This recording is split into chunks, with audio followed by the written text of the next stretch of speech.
Imagine this. It's Halloween night. You and your friends are laughing, holding flashlights, daring each other to enter the town's famous corn maze. But inside the maze, the laughter fades. The paths all look the same. The air feels heavy, wrong. And when you finally reach the center, you see it. A skeleton leaning against the stalks. But here's the part no one can explain. Its clothes are modern. Jeans, a hoodie, sneakers, like it hasn't been dead for decades, but for hours. And if you think that's the worst part, it isn't. Every town in America has its Halloween traditions. Haunted houses, pumpkin patches, and of course, corn mazes.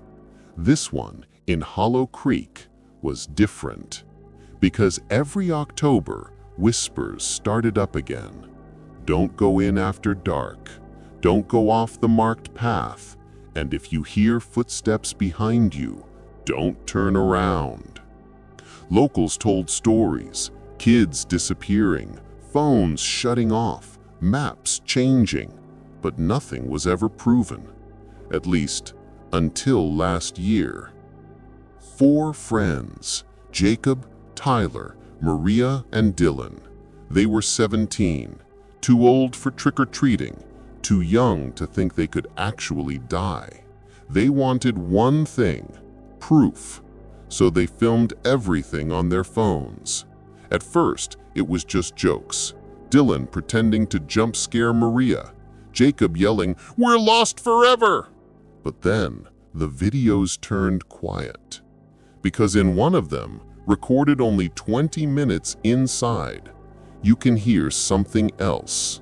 Not their voices, not laughter, but the sound of footsteps, heavy, slow, following them. They tried to backtrack, but the paths didn't lead the same way twice. The corn itself seemed to move, stalks bent, closing one trail and opening another. And every time they turned, their flashlights caught glimpses of something. At first, they thought it was another group of teens, but the figure never moved right. It didn't step, it glided.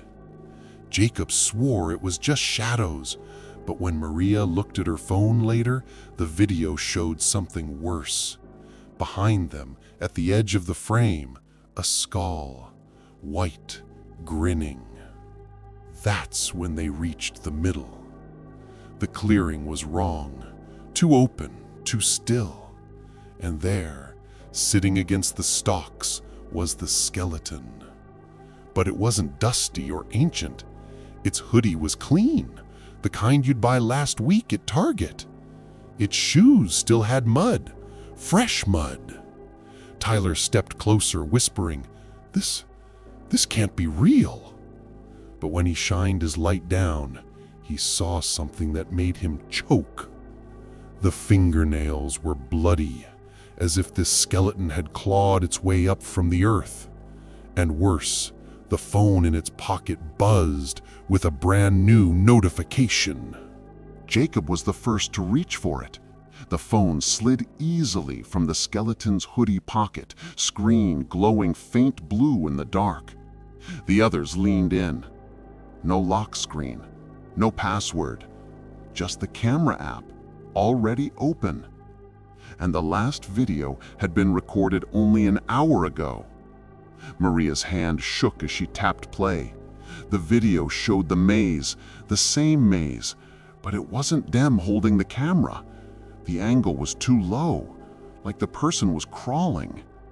The footage ended with a single frame, corn stalks bending, and a pale face, empty eye sockets, a grin that filled the screen. Then, the phone died. That's when the air changed. The maze groaned. Not the wind, not the stalks brushing together, but a deep, living sound. Dylan dropped his flashlight. The beam rolled across the clearing, and in the distance, between the rows, something shifted. not walked, not ran, shifted, like the entire wall of corn was moving, and with it, that same heavy sound of footsteps.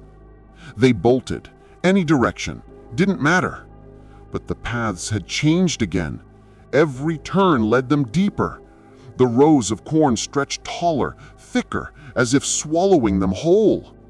Jacob screamed, "There's no way out!" And Maria shouted back, "There has to be!" That's when Tyler froze. He whispered, "Look."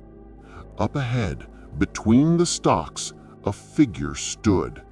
The hoodie, the jeans, the sneakers, the same skeleton. Only now, it wasn't sitting anymore. It was standing. The figure didn't walk. It glided forward, head tilting, bones creaking. They ran, phones shaking in their hands, recording everything, catching only flashes. A skull turning, a hand reaching, rows of corn closing behind them.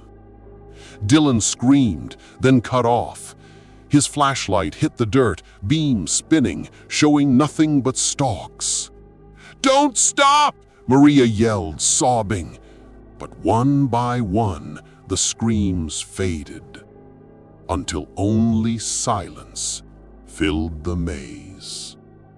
The next morning, the sheriff's deputies found nothing. No skeleton, no kids. Just 4 phones, dead batteries scattered at the center clearing. When investigators charged them, each phone lit up. Not with passcodes, not with videos, but with the same unread message, sent at 3 a.m. from an unknown number. It read, "You're next." Some say the maze isn't a maze at all, that it grows for them, that every Halloween it takes new victims and leaves their bones for the next ones to find. So, if you ever find yourself in Hollow Creek and you're tempted to test your luck, remember this. If you hear footsteps in the corn, don't turn around, don't check your phone, and never ever go looking for the skeleton, because by the time you see it standing, it's already too late.